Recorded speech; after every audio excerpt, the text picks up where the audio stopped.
Yes, at syempre Mudra, umpisahan na natin kasi very, very excited na ako na i-present yung ating unang project. Yan, ang unang project po natin ay sa One OASIS Cebu.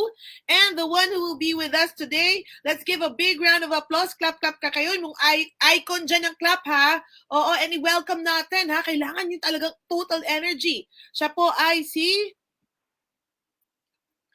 Miss Angeline Racaza, Territory Sales and Marketing Head for One OASIS Cebu. Sabi ko sa inyo, talagang napakagagaling ng ating mga ano ngayon. Hi, Miss Angeline. Hello. Hi, can you hear me? Maayong adlaw sa tanan, maayong buntag, hapon o gabi sa tanan diha, no? So, Miss Marita and Miss Janet, thank you so much for having me here. Daghang salamat sa pag-abi-abi nako dire, no? Daghang salamat kay ug nalipay kaayo ko nga I'm back here, no? I am back here because the last time I was here was August, Miss Marita. And I remember it was really a fun experience together with Sir Ringo. And thank you for having me again, no, in your show, in your program. And thank you, Freedom Care. Oh, we are so excited, Miss Angela, because we know that you have a surprise for all of us today. Kaya nga sobrang nako talaga nakaabang ang lahat. Yes, eto na pati ang ina-expect ng lahat. Yung mga bagong pasabog naman ng One OASIS Cebu. Correct. And I am also very excited to share this to you. Maikwento ko lang, the last time I was here, August, and I presented the project, I'm really thankful to the international market, no, because it was well responded. Actually, our international sales sales was actually tripled during that time. So, ang saya-saya, and I'm really thankful, no, for the for the response of the international market. Salamat for having us again. So, Miss Marita and Miss Janet. Good news, Miss Angeline. Alam mo, Miss Angeline, not only triple siguro with your surprise with us, baka maging 10 times more. Kaya nga, no, Miss Angeline, do the honors and present na. Huwag na natin patagalin. Okay, thank you so much. Okay, I'll share my screen so that I can already, start with the presentation. So once again, thank you, Freedom Business, no, for having me here once again to present to you the fast-selling project of our city, no, the Queen City of the South, Cebu City, and that is One OASIS Cebu. As mentioned earlier on, sinabi nga natin, no, in real estate, there is that mantra which we call that the primary consideration of any buyer or any of any investor at that is really location, location, and location. And that's why when one is trying to, invest in a property, one would check on location because location dictates on appreciation value of your unit, the unit that you have bought, no? Kung nag-appreciate siya ng mataas, of course, you would want that because later on, it will, yield greater profit for you. You would also want your location to be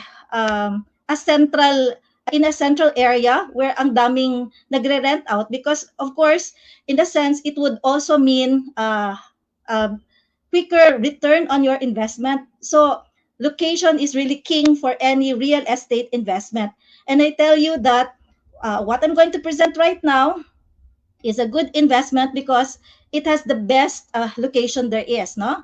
We always say that Cebu is one of the cities here in the Philippines that is an investment haven. And later on, I will tell you the reasons why Cebu City is the best place to invest.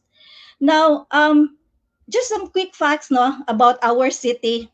I know that this is not something that is unfamiliar to you. Alam ko that some of you are from Cebu or some of you here are within the Visayas area. So alam nyo, you're very familiar being a major city in our country. And you are also very familiar with Cebu because, historically, Cebu is actually the first settlement of during the Spanish time, di ba?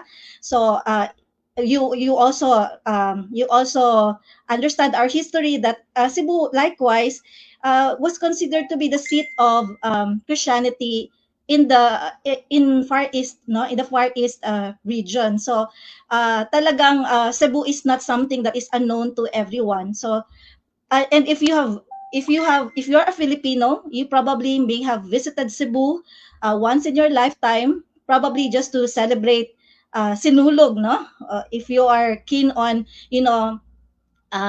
visiting a place because you wanted to see its cultural, heritage, or you're also a devotee, no, of the Señor Santo Niño, you may have been visiting our place.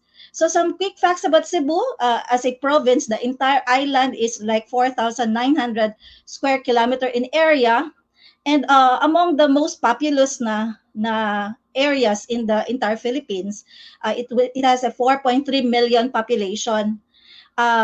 Also, it's considered as a first class city, no? It's a first class city, and also a first class province at that. And Cebu is the second largest metropolitan outside Metro Manila. Now, aside from that, so I've mentioned that Cebu is the oldest city, no, in the Philippines. Some trivia about that. So 2021 actually is a historical year for all of us Filipinos, because this was the time that that we are celebrating 500 years of Christianity. So this was the time, if you remember, that yung first Filipino that were baptized, no, as Christian, happened, no.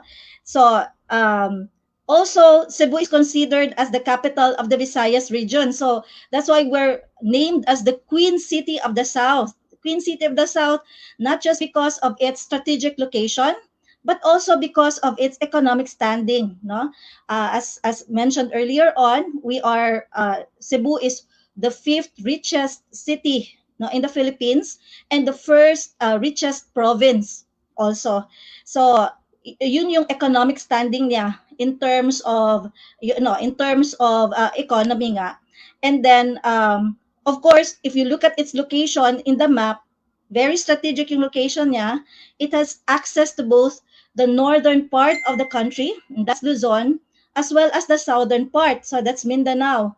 And that is the reason why we are trying actually to strengthen as well as improve our airport and seaport, because nagiging gateway kami to the entire country and also to the world.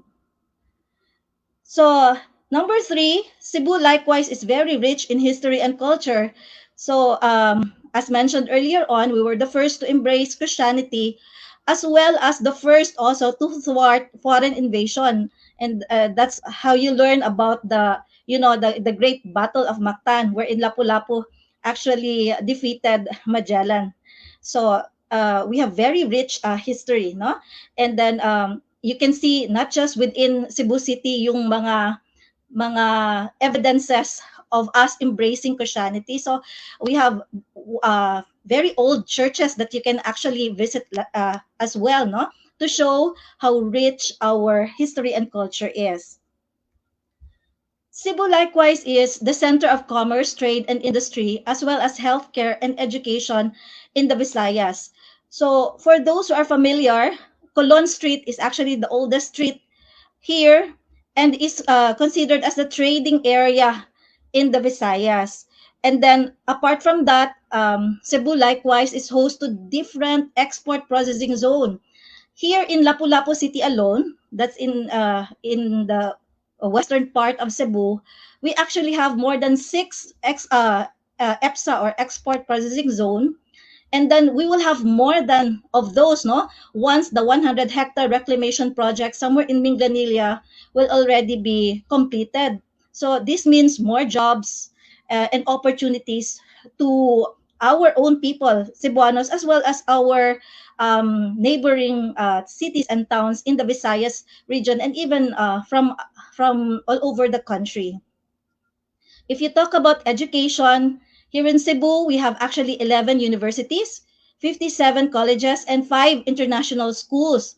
So you talk about the oldest, this is a disputed school. The oldest school apparently is the University of San Carlos.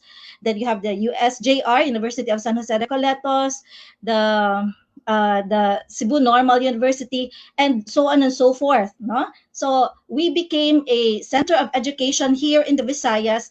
That's why many are coming into Cebu not just for jobs but also to widen their knowledge by means of educating themselves. Now, you are very well aware that Cebu is so famous for many things. Like number one, in terms of food, we are very famous for our lechon. 'Di ba? Lechon is always been a staple food for any celebration. 'Di ba? Kung may birthdays, fiestas, or whatever celebration Filipinos do, lechon is something that is talagang nakahanda palagi sa hapagkainan. And then Cebu is likewise, as mentioned earlier on, we are famous for our Sinulog celebration. Sinulog is actually both a cultural and a religious celebration in honor of our patron saint, Senior Santo Niño. So talaga, not just local tourists would come into our place, we also have mga foreigners coming in just to be witness, no, to that very grand Mardi Gras that we have here in our country. So in terms of mga historical sites, I don't know if you're familiar with the Magellan's Cross, the Mactan Shrine, Basilica del Santo Niño, the Fort San Pedro, and many, many others. No, so if you wanted to just widen your knowledge about our history, Cebu would be that place. No, you can go and have your field trip, no, or educational trips.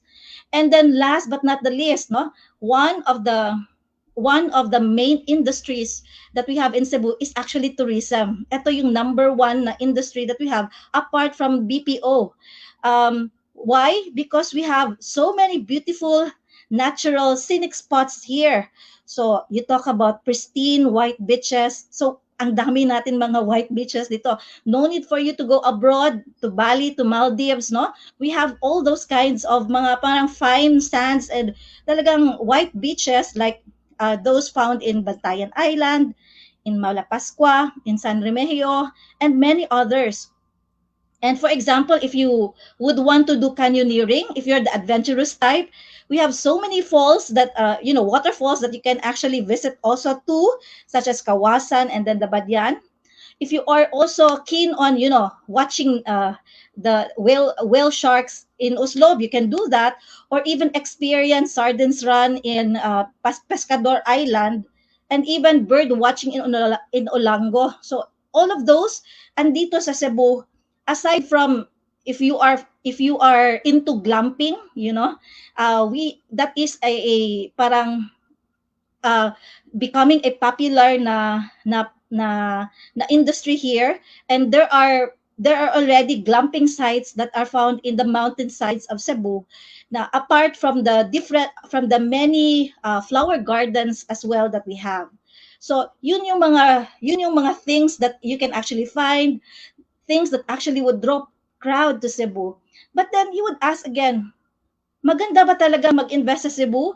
And why is Cebu an investment haven? Now, I'll give you 8 reasons.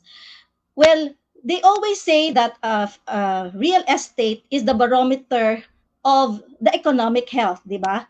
So, if makikita mo that real estate is bullish, no, or aggressive, you can really tell that certain place, no, that a certain city or country is also well developed as well, and that is what you can find and what's happening in Cebu.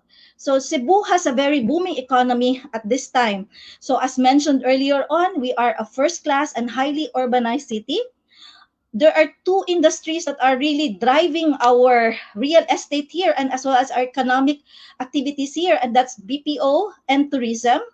And number 3 is we're the 5th richest city in the Philippines, no? So those are the things that would make you say na talagang very well developed na talaga, and Cebu has a booming economy.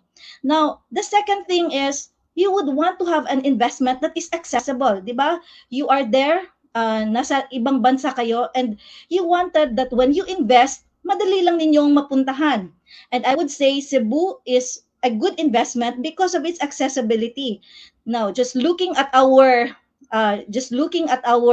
map earlier on shown, we are very strategic in location, And we have also improved the gateways, no, for you to come in as well as come out of the area. That's why I've mentioned earlier on with the recent improvement, no, of our Mactan Cebu International Airport, which is the second busiest airport in the Philippines, no. So na-improve na siya. We have actually parang it has expanded, and it has even made accessibility to the city better.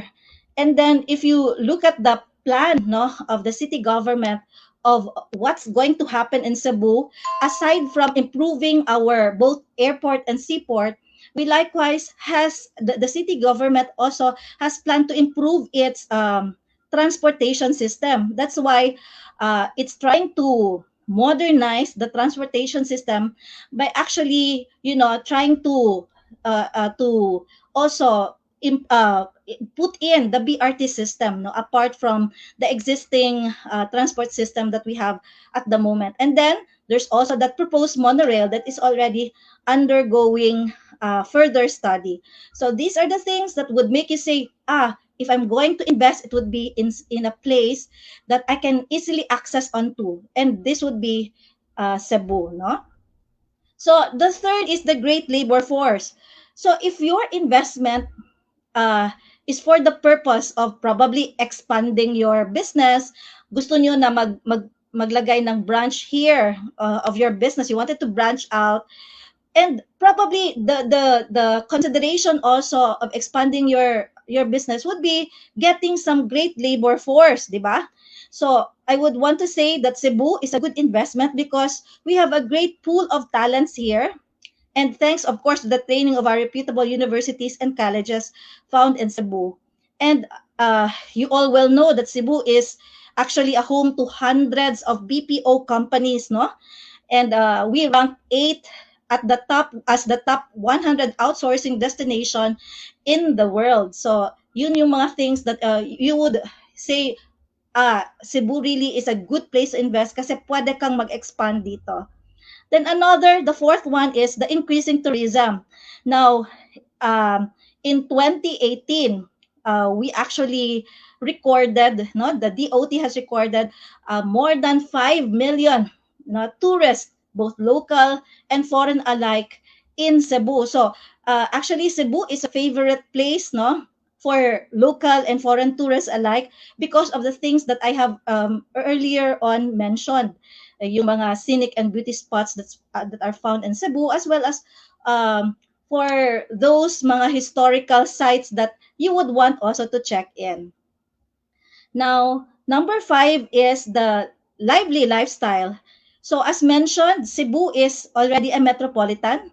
So although while it is outside Metro Manila, but actually our lifestyle here is more or less the same na sa Manila, no? So if you're looking at going malling, so probably all the major malls found in Manila can also be found now in Cebu.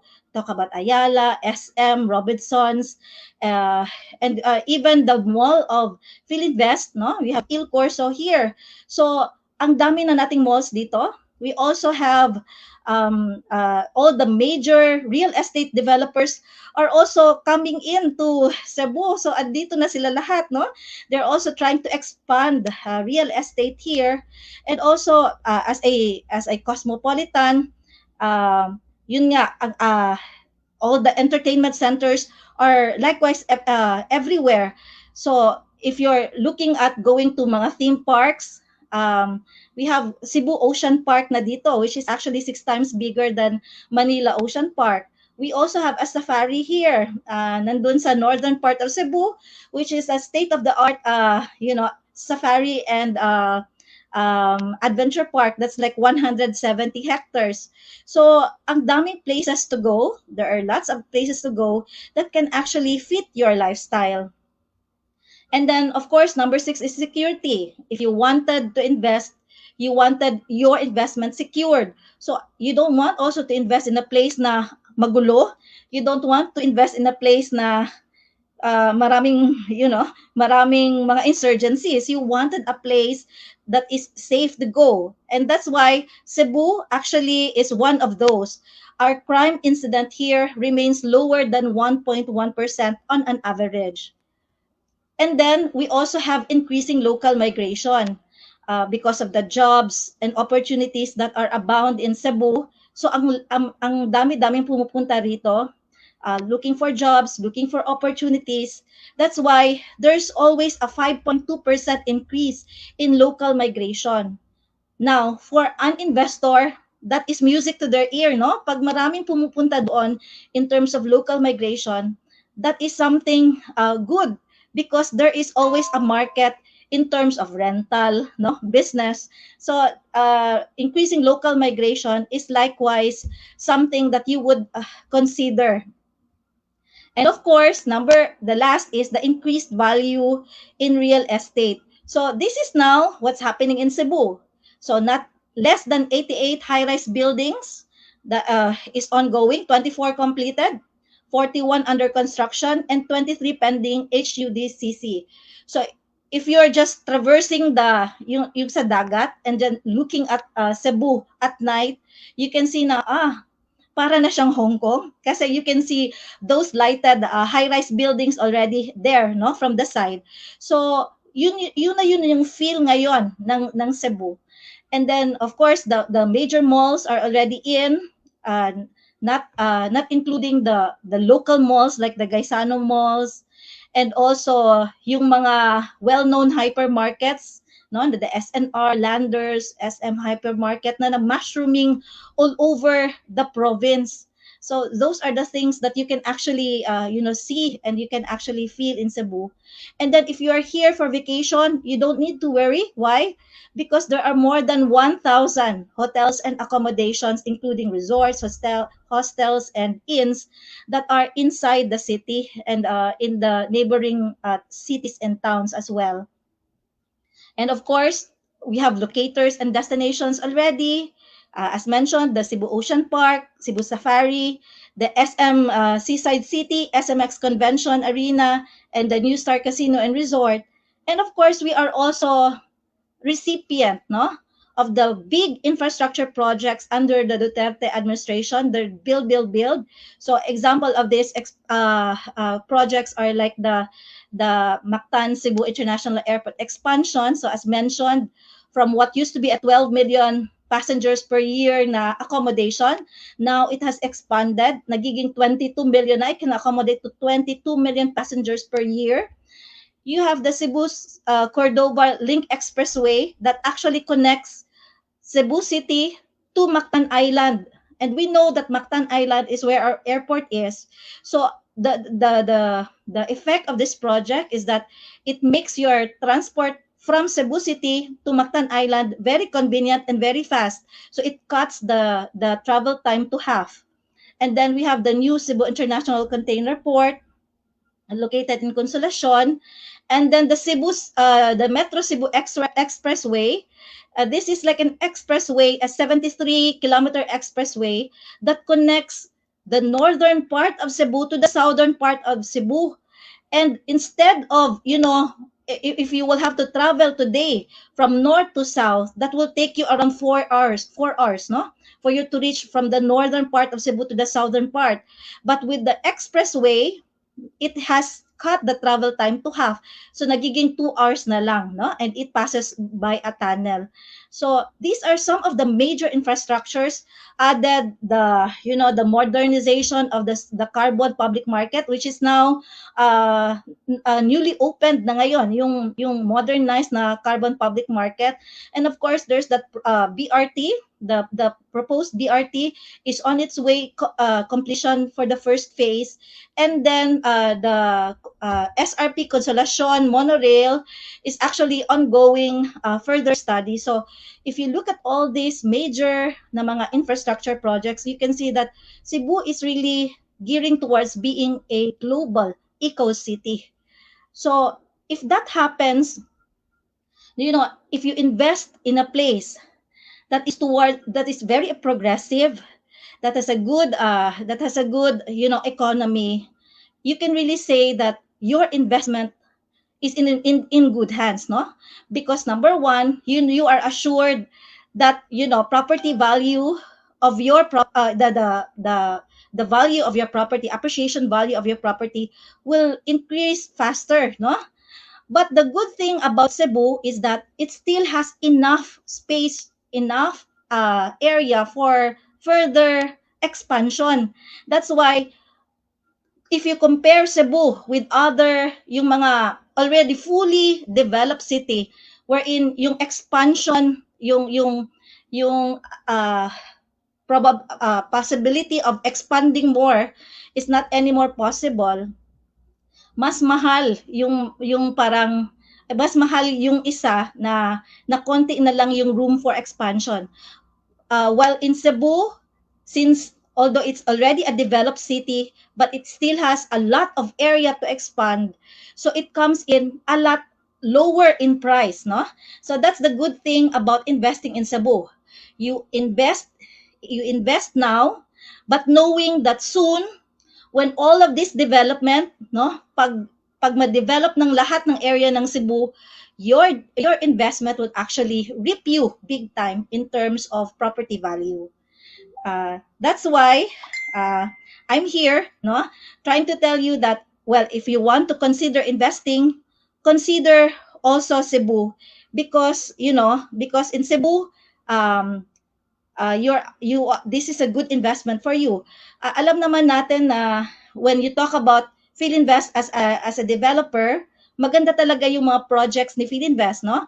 Especially the OASIS series ng Aspire brand nila, when you have like more than 65% as open space, talagang ang ganda-ganda ng mga projects. But siguro ang labanan na lang in terms of where to invest is really on the place, no, where you would want to put in your money. So I am offering to you our fast selling project, no. This is One Oasis Cebu. One Oasis Cebu is actually located in the mainland Cebu. Mainland kasi we already have a reclamation project somewhere in the southern part of Cebu, and that's starting to become another city as well. Pero in the mainland Cebu, that is where most of the developments are still located, no? You have in there the Cebu Business Park, you have Asian Town IT Park, no? These are some major business districts in the mainland Cebu. And I tell you, One Oasis Cebu is actually located near those area. So I'll show you the location map of One Oasis Cebu. So if this is our project, you actually has a very good view, no, of the Cebu Golf and Country Club.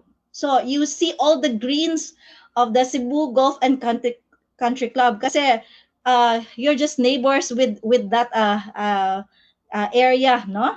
So and then if you wanted to go to IT Park, that's like 2.2 kilometers away. If you wanted to go to the Cebu Business Park where Ayala is, that's like 2.3 kilometers away. If you wanted to visit SM Cebu City, that's 3.5 kilometers away. If you want to go to Park Mall, that's another mall, a big mall in Mandaue, that's like 3.6 kilometers away. And airport is just like 10.7 kilometers away.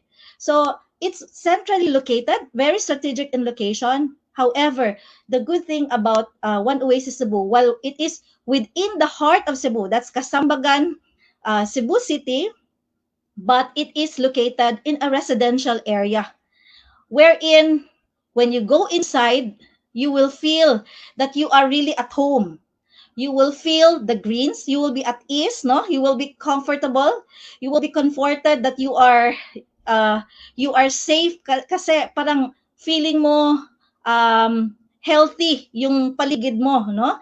Kasi you see all the greens and then you have more all the space that you can get. So that's where it is located. Very strategic yung location. I'll tell you a story. We have an investor. Our investor actually is an executive in a BPO company somewhere in the IT park. However, he really chose One Oasis Cebu as his residence. And we tried to ask him, sir, why did you choose One Oasis Cebu? And he said, because I want to sleep. No, that's his exact word. I want to sleep. In IT Park, there are lots of residential condominium wherein they would say, this is a good investment because when you go down, no, everything is there. Parang you already have all the access to the malls, to your work, and all of this and all of that. But of course, it's different, a different feel when you go to one Oasis Cebu. You will feel all the quiet. You will feel that it's really a residential area, no? You will really feel that it's a haven. It's an oasis. It's an oasis amidst the traffic, amidst the noise, no, of the city living. Pero you are still centrally located. Now, it's a 3.7 hectares, and of course, as mentioned, since this is a mid-rise building, no, it's an MRB. The 9-story building actually, this only comprised 35%, no, in terms of the entire area, kasi 65 is allocated to open spaces. So you have the amenities located at the central portion, no, of our plan, and then you also have the big roads, no. So this is how our development is being planned. Now, the theme of our One Oasis is Balinese, no? And of course, it's complete. It's already it's already an existing community. Mean to say, there are already buyers inside. We have like 9 buildings. Um, uh, 6 are already RFO. There's one that is pre-selling. And then there are 2 that is not yet for launch. So those are the inventory. So 9 buildings all in all. However, all the RFO units sold out na, except na meron lang pa konti, parang less than 5 that were reopened in building 9. So if you are thinking na gusto ko talagang tumira agad, then we can offer you those units, no? Konting-konti na lang, but I will tell you later on how you can actually avail of those mga few RFO units that are available. But what I'm going to actually push to you right now is our pre-selling product. Kasi this one is like a very low investment lang, no? Low investment. We call it the Starbucks investment. Kasi parang siguro if you try to compute this, parang it's like less than 300 pesos per month per day, no? That's the ano. So if you're in, for example, in Australia, you just have to parang refuse your daily Starbucks. You can already have this one parang channel to your investment here in the Philippines, no? So I'm going to push to you our pre-selling project that's located in Building 8. And this is a very good location. Why? Because you have the view of both the golf course and also the city view. So yun yung maganda sa Building 8. And of course, the number 8, di ba? Ang iba, gustong-gusto yung number 8. So I think that's why it's really fast selling. So we have 2 kinds of inventories, the 2-bedroom and also the studio unit. And of course, wait, yung sinabi ni Sir Joey kanina, what's the surprise that we have for you? And it's because we have a very, very good promo ngayon, no? That can actually encourage everyone to invest, no? To invest in Cebu, to invest in one of the most progressive places in the Philippines, and yet the investment is quite low. So, ito yung promo. This is the one that actually Sir Joey is trying to tell everybody na mayroon kami pasabog because as low as 9,000 pesos, you can already own a studio unit in our One Oasis Cebu. How is that? For example, if our studio unit would only cost, like, let's say 3.4 million, our payment term, we can stretch our payment term to as long as 36 months, no? 36 months, that's 3 years. But wait, there's more. We are even giving you 10% discount, no? On your total list price. So, mean to say, if you are purchasing a One Oasis Cebu studio unit, you get an effective discount of more than 300,000. So that's the discount that you're actually getting for a studio unit in One Oasis Cebu. Di ba? Ang galing-galing nun. So, alam ko, you're excited. And I really would want to share this to you because the promo will only last up to October 31. So please, if you are already keen, gusto ko na mag-invest in Cebu, just put in your 20,000 reservation and get already your studio unit in Cebu. If you wanted to just put in an investment, ang ganda i-invest sa Cebu. If you want a unit just for a vacation home because you have a lifestyle wherein stress kayo dyan, no? And you wanted just to put in a vacation home where you just parang ride away from those beautiful beaches, then put in your reservation now. If you wanted to put in to invest in a place because meron kayong anak that you are going to send to college, no, in one of our universities here, put in your reservation now, no? This is like 9,900 pesos only for a studio unit. And then if you're saying I'm going to put in a two-bedroom unit kasi we are a family, you know? So there's a two-bedroom unit for as low as 15,000 pesos only. San ka pa noon? That's already a two-bedroom unit. I tell you, ladies and gentlemen, our competition, our competition here, ang two-bedroom nila would already range between 10 million up to 16 million, no? That's already the competing price of our two-bedroom in Cebu City. Ganun na kamahal. However, our one Oasis Cebu two-bedroom under Building 8, naglalaro lang siya between 4.8 million to around 5.5 million. So that's how low our inventory, no, our prices are, no, in terms of in terms of price. And also alam natin na napakaganda ng One Oasis Cebu. However, as mentioned earlier on, kung gusto mo ng RFO, gusto mo na, I want to live already. I cannot wait 36 months kasi gusto na namin na magbakasyon na. Gusto na namin tumira kaagad. And that's no problem. As mentioned, we still have less than 5 siguro na available pa. So it's up for grabs to anybody who would want to post in reservation at this time. So yung 15,000 for a pre-selling, mag-add lang tayo ng additional 3,000 per month in terms of down payment. Then you can already get a two-bedroom unit, no? It's a two-bedroom unit para sa iyong your two-bedroom unit is at 18,600, no? So if you have further questions, no, I know that your sellers here can answer you, no, can give you also the sample computation. Now, just to show you how the appreciation, the value of the property in One Oasis Cebu has actually appreciated. Here, way back 2008, our launch price base of a unit is only at 61,000 per square. Current price, we are still at 107,000 per square. No, the highest that we can get is actually 109,000. But if you compare this to our competition naglalaro na yan between 120 to even 150. Yung iba to 190, no, if they're located in IT Park or in Cebu Business Park. So you have a very good investment here. It's affordable. It's within your reach. However, you have a very beautiful na development. And just to show you how beautiful our One Oasis is, I'll show you a brief a video, no, of our project. Watch this.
So with that, I thank you all for listening, and hopefully, no, before October 30, before October ends, you would reserve already 20,000 to have your first investment in Cebu. Invest in One Oasis Cebu. Thank you so much, Miss Janet and Miss Marita.